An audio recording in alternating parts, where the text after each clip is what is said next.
Cheers to all our medical frontliners. It is only fitting and necessary to acknowledge the efforts of this particular group of people whose duty is to serve the people by providing services in healthcare, given the fact that they are constantly exposed to the disease due to the nature of their occupation. The nation would surely be in peril if they did not rise up to the occasion. Unfortunately, most, if not all of the healthcare workers are currently being mistreated and are not properly given what they utmost deserve. Is this something that should not be happening at all? Definitely. But there are a lot of factors that have contributed to this predicament. Still, neither of these people deserve this kind of treatment no matter the reason. Let us take a look into the perspective of the church regarding the situation of these medical frontliners. The following that I will be presenting are quotes coming from a few of the social encyclicals written by the Pope and published for the benefit of the people. These specific quotes highlight work and the rights of the workers, something that the society should uphold for the common good. Work is, as had been said, an obligation. That is to say, a duty on the part of man. Why do people have to work? Well, we make use of our skills and resources by working, then getting paid in return. We then use the payment for personal needs and matters. In the social teachings of the church, people must work as instructed by God, as this is God's design, and simply because of the mere fact of their being human. It is through work that a person is able to develop and maintain his or her humanity. Does this mean that man only works for oneself? No. Humans are social beings by nature. We were designed to live in harmony with one another. So then, people also work for others, such as their family and the overall society, to which they share in building the future for the next generations. These healthcare workers put first the lives of others over their own, always at risk of contracting the disease. Aside from it being their duty, this occupation is also their source of income. It is how they are able to support themselves and their families. They contribute to the society by providing healthcare services. Man is treated as an instrument of production. How is man being treated as an instrument of production? There are two dimensions of work, objective and subjective.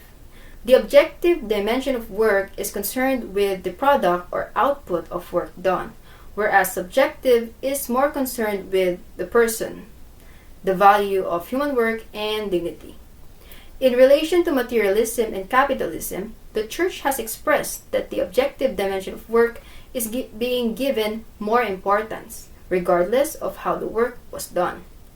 This is evident on news about forced labor, underemployment, and inadequate wages. If so, then it is more likely for employers to not take interest on the welfare of workers in favor of the output.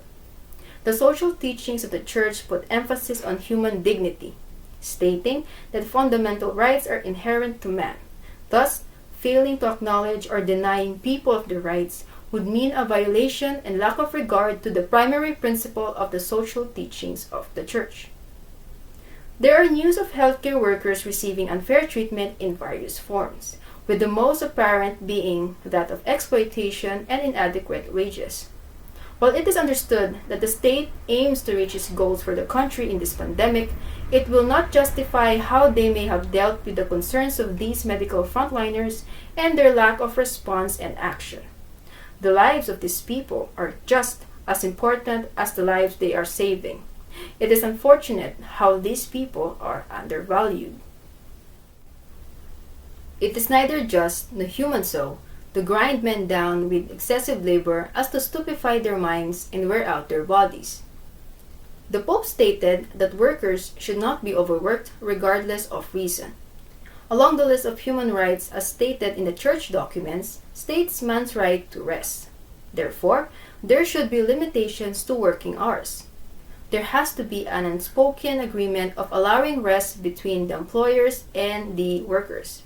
To say otherwise would mean that the worker is being denied of his or her right, and so the employers, as part of the society, fail to uphold human dignity. Medical frontliners are in high demand following the onslaught of the pandemic. With numerous cases, it would certainly require them to double their efforts as they strive to attend to the needs of the people. However, it is also vital for them to look out for themselves. How will they be able to take care of others if they're not able to take care of themselves? There really isn't any reason that can justify the overworking of people.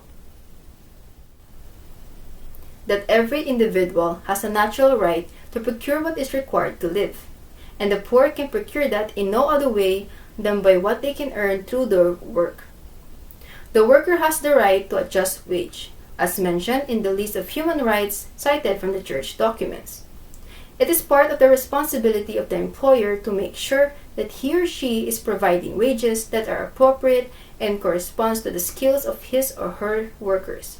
Furthermore, the wages must be enough for workers to support themselves and their families. It is still then a form of injustice for the workers if the employers are unable to provide sufficient wages because they couldn't afford to. If the workers are unable to support themselves, then they are unable to benefit from their other rights, such as the right to life, food, and shelter. Like what was mentioned earlier, their occupation is also their source of income. It does not seem right that they are getting less than what they are giving out for others. How will they be able to continue doing their duty if they are deprived of these necessities? I would like to express my deepest and most sincere gratitude to all the medical frontliners who are battling the coronavirus disease that has been spreading across the country. It is truly frightening to be at the forefront and have heightened exposure to the disease. Unlike the rest of the population, they are at a higher risk and are literally fighting for their lives every day.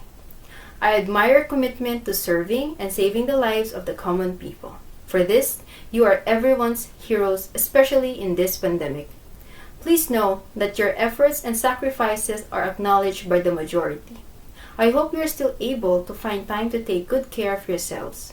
For as much as your selfless service is to be commended, the countrymen would be fearing for their lives if they don't have people with such skills and dedication to depend on. I also hope for the medical frontliners to be given what they deserve in exchange for the immense effort they have poured for the community. Indeed, it is their duty as medical healthcare workers to put first the well-being of others. However, let us not forget or exclude them for their rights as human beings. Once again, thank you, and I wish the medical frontliners and their families good health and safety.